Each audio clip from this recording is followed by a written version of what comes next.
I understand John Waters was one of the kind of catalysts for this film getting made, so can you explain how that occurred and stuff? Well, he wasn't really a cat. I mean, it's just he was just one of the sort of like a signpost, like I don't know, like a good luck signpost or something along the way. Because it's a project I've been working on for years. I mean, it's something that originally I had developed as sort of a TV series type pilot show, and so it's something that I had been sort of percolating and writing for a while. And it was just on it. I guess about 5 years ago, 2004 or 5.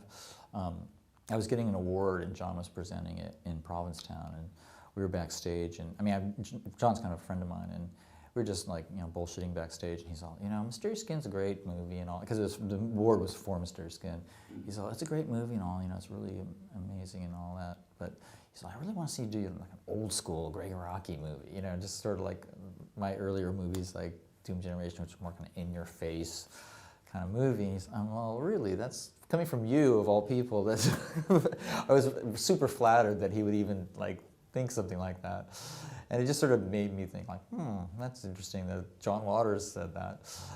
So it just sort of encouraged me to make Kaboom in that sort of style of just really make it in the way that, you know, movies like that, like Kaboom, don't really get made anymore. You know, it's like it's really difficult to make independent films, and particularly movies like Kaboom that are really weird and unique, and you can't put them in a category or like say this is like this genre or it's like this other movie, or I mean, they're just sort of this like anomaly. You know, it's like this, like, what is this movie? Like, what is this movie? Is like, is it funny? Is it sexy? Is it scary? Is it a comedy? Is it a mystery? Like, what is this movie? You know, and that's one of the things, you know, I really wanted to do with this movie, is make something that was just totally out of the box. What kind of drew you to Thomas and Haley specifically?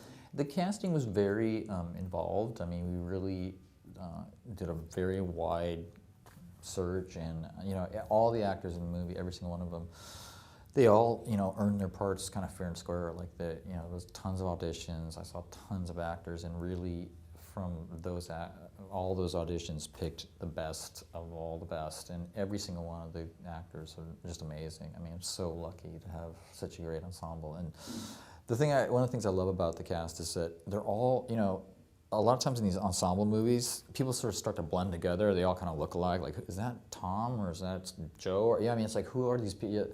But in this movie, every one of them is so unique. Like, they all have this, you know, a lot of them too aren't on screen for very long, but they really make a big impression. You know, it's like it's not like you get confused, like, is that character or this character?